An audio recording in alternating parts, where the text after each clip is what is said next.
C'est un message. Et comme des millions d'Africains, je viens exprimer un ras-le-bol général. Oui, c'est vrai que tous ne pouvons pas prendre la parole, parce qu'il y en a qui sont privés justement de cette prise de parole. Mais quand nous pouvons le faire, faisons-le. Ça peut nous aider. Ça peut nous fortifier. Et donc cette vidéo a pour but d'aider un Africain quelque part où tu te trouves, dans un coin du monde, à comprendre qui tu es et surtout à te fortifier. Cette vidéo est surtout pour bannir ce complot, cette théorie de la peur qu'une fois encore les colons mettent en place pour tuer davantage d'Africains. Nous sommes passés par de multiples choses et nous avons survécu. Et donc, ce qui nous arrive aujourd'hui, nous survivrons, chers Africains.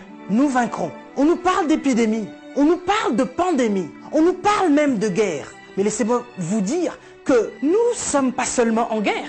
Nous les Africains, nous sommes en deuil, nous sommes en deuil, nous sommes en deuil depuis des siècles, depuis que les colons ont mis leurs pieds sur notre continent, depuis que nous avons été colonisés, depuis qu'on nous a volé ce qui nous appartenait, depuis que des gens mal intentionnés ont compris la valeur du continent africain. C'est depuis ce jour-là que nous sommes en deuil.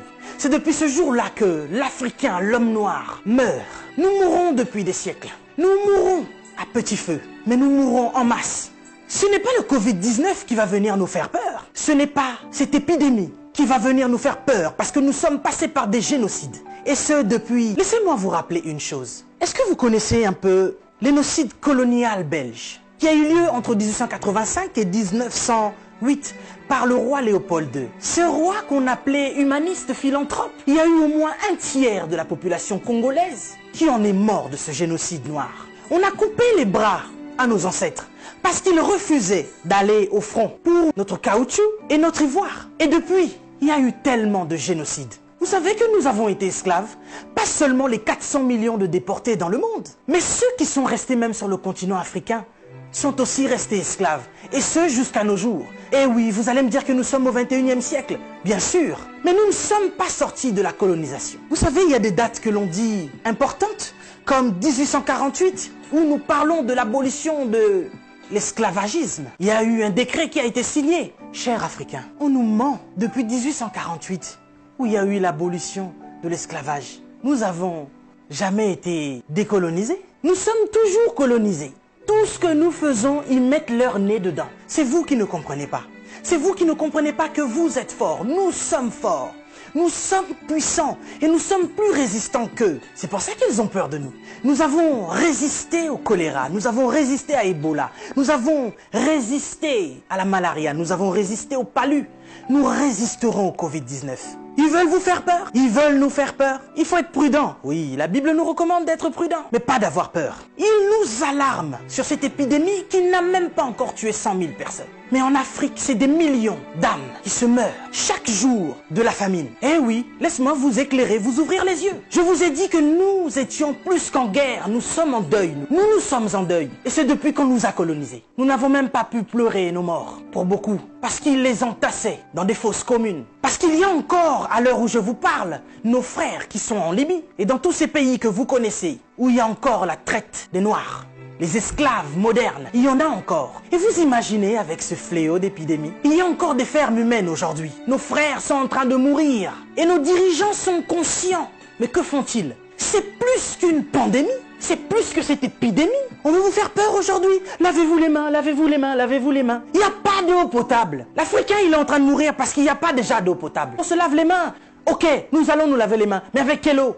Vous parlez de confinement? Oui, l'Africain veut rester chez lui. Il n'y a pas d'électricité. L'Africain va manger quoi? Et c'est aujourd'hui, comme par enchantement, cher président, que vous signez des décrets de crise. Et vous vous posez la question, comment vous allez faire pour nourrir la population? Mais de quelle population vous parlez? Ces gens meurent depuis des années. Il y en a qui sont au pouvoir depuis plus de 40 ans. D'autres qui sont morts parce que justement, ils ont été destitués. Si on ne les avait pas chassés du pouvoir, ils seraient encore en vie. Vous êtes sans pitié, cher président.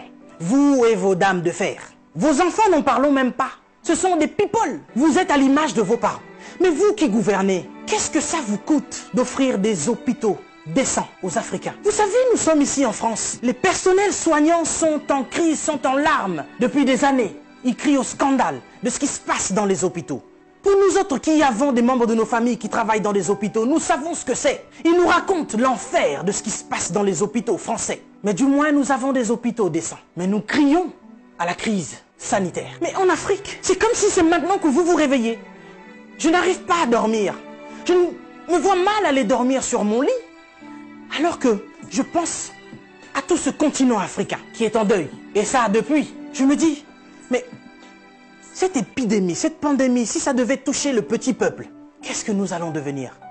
Mais Africains, laisse-moi te dire que nous avons vaincu toutes ces épidémies. Choléra, Ebola, malaria, palu. Nous vaincrons ce petit Covid-19. Nous sommes plus forts que ça. Nous sommes bien plus forts que ça. Peut-être que je ne suis pas au courant, mais jusqu'à présent, ceux qui ont apporté cette épidémie, ce sont des gens qui sont venus de l'extérieur, les étrangers.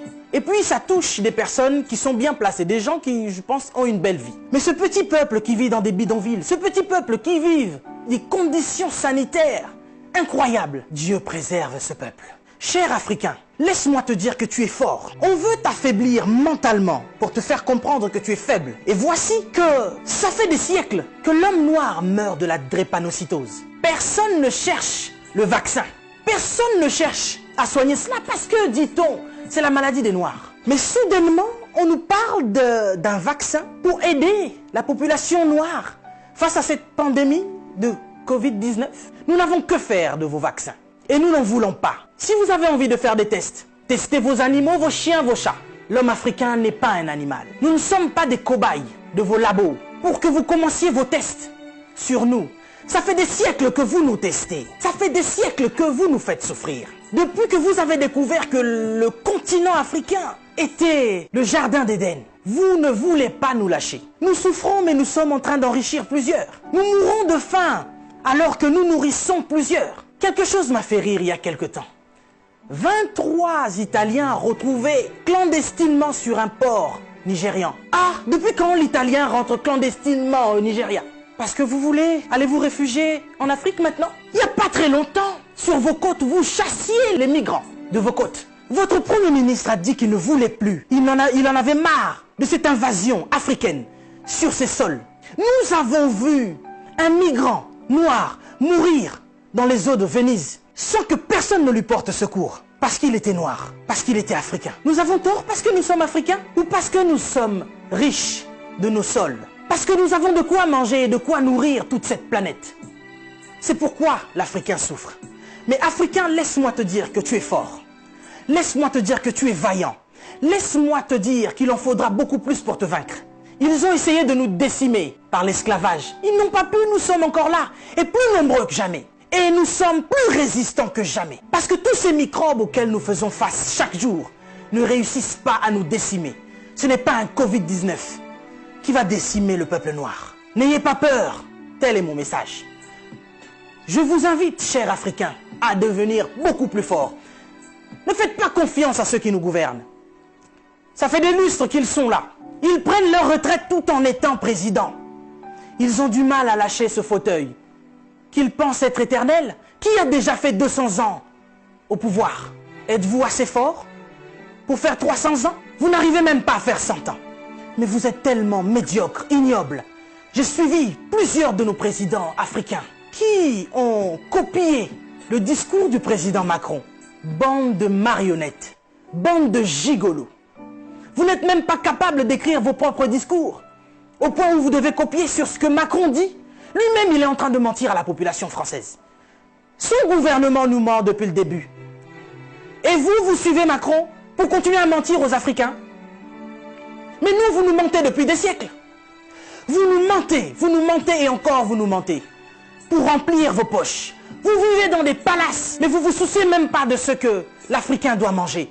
Oui, nous sommes en deuil. Et depuis des siècles, nous sommes en deuil. Parce que nous ne pouvons pas manger à notre faim. Parce que nous ne pouvons pas avoir de l'eau potable. Parce que nous ne pouvons pas avoir de l'électricité. Regardez à l'est de la RDC. Il y a un génocide qui perdure. Des gens meurent. Qui en parle? C'est sous silence. Et aujourd'hui, l'OMS vient nous parler de la pandémie, de l'épidémie, qui n'a même pas fait 100 000 morts dans le monde. Ces millions de Congolais qui meurent chaque jour. Qu'est-ce que vous en faites? Vous nous parlez de crise? Vous voulez prendre des décisions de crise? Mais nous, ça fait des siècles que nous sommes en crise. Qu'est-ce que vous faites, cher président? À part manger et boire et faire des fêtes. Vous parlez confinement? Oui, l'Africain accepte.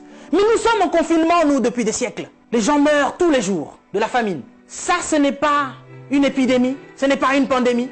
Des jeunes filles se font exquiser tous les jours En Afrique de l'Ouest, Boko Haram est en train de exterminer des gens. Ils violent des femmes. Ils séquestrent des jeunes filles. Boko Haram, qui leur vend des armes? Qui en parle? Et à cause du Covid-19, vous voulez faire paniquer les Africains qui vivent déjà en panique depuis des siècles. Quand nous voyons nos frères qui essayent de fuir leur continent et qui meurent dans les eaux de la mer, ça c'est un génocide qui perdure depuis des siècles. Et nous en avons marre, nous en avons assez. Nous voulons qu'il y ait un changement. Mais qu'est-ce qui vous manque à vous aujourd'hui? La Chine a pu construire un hôpital en 10 jours. Vous savez, ça fait depuis 72 ans, si je ne me trompe pas, que l'État d'Israël existe. Il y a quelque temps, Dubaï était un désert. Mais regardez aujourd'hui ce qu'ils ont fait. C'est parce qu'ils sont ensemble qu'ils ont pu construire ce qu'ils ont fait. Mais qu'est-ce qui vous manque, cher président africain, pour nous construire des hôpitaux décents? L'Angleterre a pu construire un hôpital en 2 semaines seulement pour faire face à cette crise sanitaire. Dieu est bon. Le Covid-19 est tellement impoli qu'il ne regarde même pas qui vous êtes. Président ou pas, il s'en fout. Il n'a pas respecté la reine d'Angleterre. Il est entré dans son palais, il a touché Charles. Il n'aura pas peur de vous. Mais par contre, là, vous êtes cuit. Puisque vous ne pouvez pas prendre vos avions pour venir vous faire soigner ici. Soit vous survivrez, soit vous mourrez. Africain, réveille-toi.